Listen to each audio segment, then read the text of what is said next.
Hello भाई बहनों, आप लोग कैसे हैं। आज हमारे वीडियो लेक्चर का टॉपिक है ल्यूकोसाइट या WBC. Type of WBC white blood cells. उसके दो टाइप होते हैं, ग्रेनुलोसाइट एंड ए ग्रेनुलोसाइट।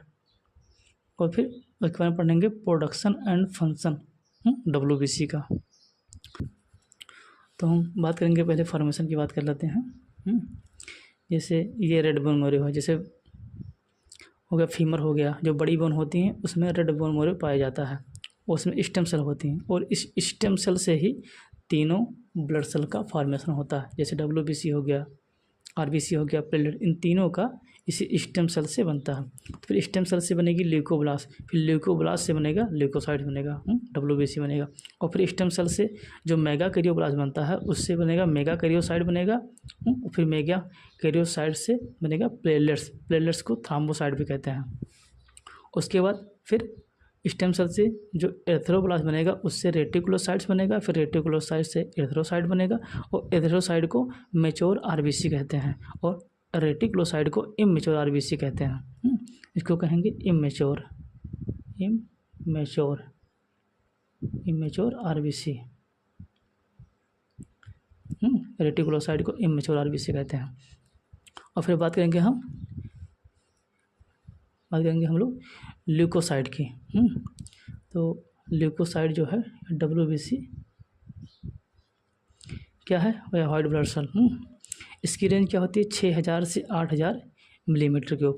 फिर ratio of RBC to WBC, RBC और डब्ल्यूबीसी का रेशियो अगर हम पता करेंगे तो अगर 600 आरबीसी रहेंगी तो 1 डब्ल्यूबीसी इसमें रहेगा। फिर ल्यूकोसाइटोसिस क्या होता है, increase WBC count during infection. जब हमारी बॉडी में इन्फेक्शन हो जाता है तो डब्ल्यूबीसी का नंबर इंक्रीज हो जाता है और इसको बोलेंगे ल्यूकोसाइटोसिस बोलेंगे। फिर ल्यूकीमिया क्या होता है, increase WBC count during blood cancer. जब ब्लड कैंसर हो जाता है बॉडी में तो फिर डब्ल्यूबीसी का नंबर इंक्रीज हो जाता है, इसको ल्यूकीमिया कहते हैं। और डायबिटीज क्या होता है, अनअवॉइड मूवमेंट ऑफ डब्ल्यूबीसी। ये एग्जाम में आएगा, इसको आप याद रखिए। फिर लाइफ स्पेन कितना होता है डब्ल्यूबीसी का, सम आवर्स टू ईयर्स, मतलब कुछ घंटों से लेकर कुछ साल तक होता है। अब हम लोग बात करेंगे टाइप ऑफ डब्ल्यूबीसी, बात करेंगे हम लोग type of WBC. Type of WBC में जो है दो प्रकार का होगा, एक ग्रेनुलोसाइट होगा और ग्रेनुलोसाइट होगा। एक ग्रेनुलोसाइट में साइटोप्लाज्म विदाउट ग्रेनुल्स, मतलब उनके साइटोप्लाज्म में ग्रेनुल्स नहीं होगा। बिना ग्रेनुल्स वाले कौन कौन होते हैं एक ग्रेनुलोसाइट में, उसमें आएंगे लिम्फोसाइट्स आएंगे और मोनोसाइट्स आएगा।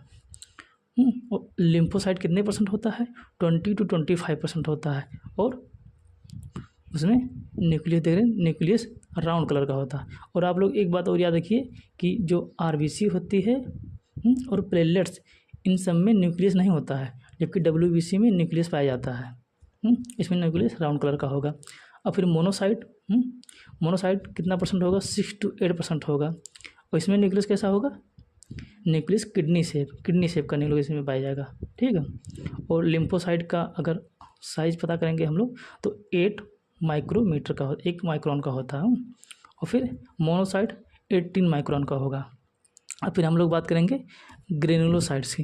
और ग्रेनुलोसाइट साइटोप्लाज्म विद ग्रेनुल्स, मतलब इनके साइटोप्लाज्म में ग्रेनुल्स पाया जाएगा। इससे ग्रेनुल्स ही बने हुए देखिए।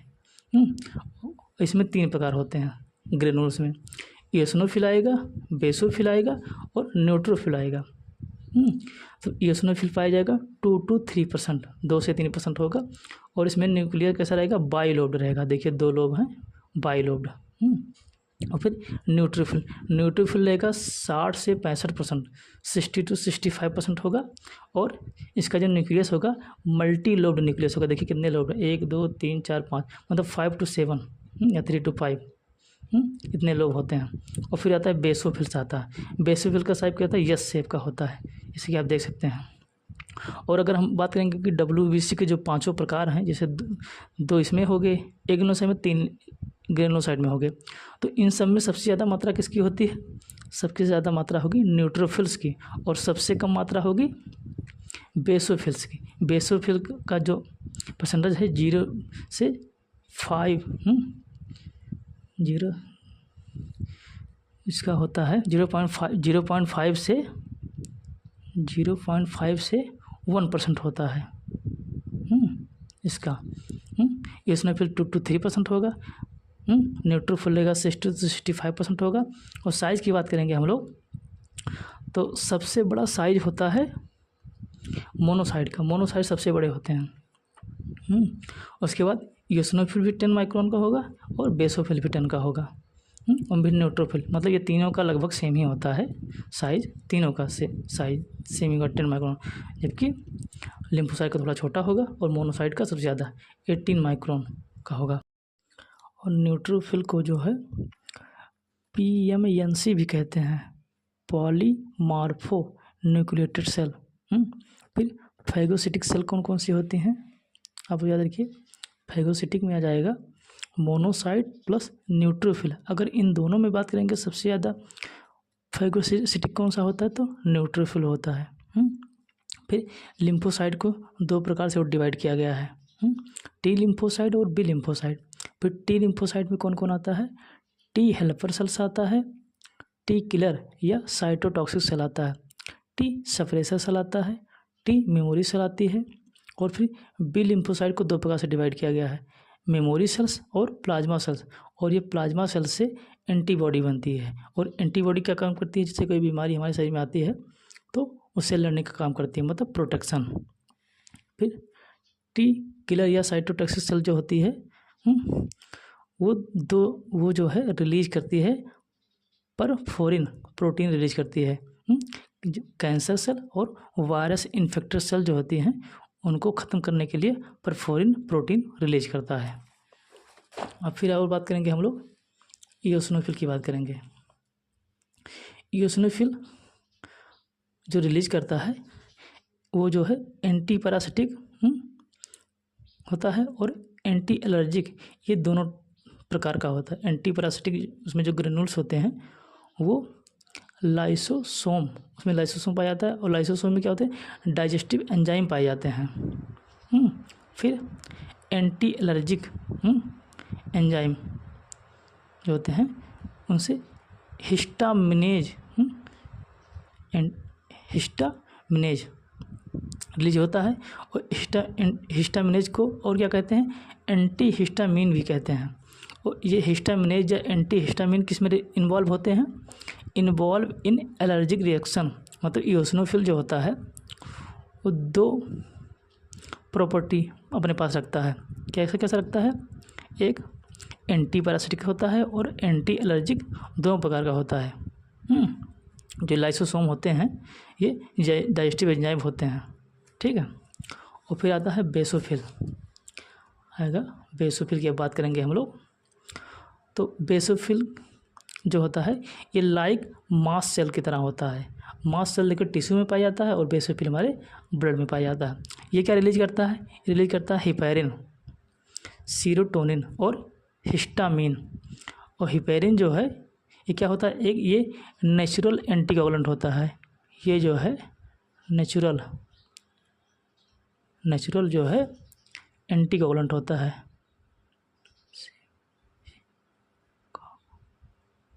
ये नेचुरल एंटीकोगुलेंट होता है। ये क्या काम करता है, एंटीकोगुलेशन। मतलब जो ब्लड जो होता है, जो हमारी नसों में होता है, वो ब्लड क्लॉट क्यों नहीं होता है, ये हिपैरिन पाया जाता है, इस वजह से ब्लड क्लॉट नहीं होता है। और सेरोटोनिन जो रिलीज करता है, इसका क्या काम है, ये है वैसो कॉन्स्ट्रिक्टर का काम करता है। और फिर ये हिस्टामिन, ये क्या काम करता है, ये एसोसिएटेड विद इन्फ्लामेशन, मतलब जो स्वेलिंग होती है, इन्फ्लामेशन होता है। अभी ये याद रखिए आप लोग, हिस्टामिन, और यहाँ क्या है, हिस्टामिनेज है। तो हिस्टामिन जो है बेसोफिल से रिलीज होता है। जब बहुत ज़्यादा हिस्टामिन रिलीज हो जाएगा हमारी बॉडी में, इन्फ्लामेशन होगा, और जब बहुत ज़्यादा रिलीज हो जाएगी तो उसके बाद जो है फिर एलर्जी हो जाती है। और जब एलर्जी हो जाएगी हमारी बॉडी में तो एलर्जी के लिए फिर एंटी एलर्जिक एंजाइम रिलीज होगा, ठीक है। जब एलर्जी हो जाएगी फिर एंटी एलर्जिक, तब ईओसिनोफिल काम करेगा। नहीं, जब इन्फ्लामेशन की जब बात रहेगी तो वहाँ हिस्टामिन से ही वो इन्फ्लामेशन में इन्वॉल्व रहेगा बेसोफिल। और फिर आज हमारे वीडियो का समापन होता है। उम्मीद है आप लोगों को वीडियो समझ में आया होगा, और आप अगर वीडियो समझ में आया हो तो भाइयों बहनों प्लीज़ चैनल को सब्सक्राइब कीजिएगा, लाइक कीजिए और अपने दोस्तों को भी शेयर कीजिए। धन्यवाद।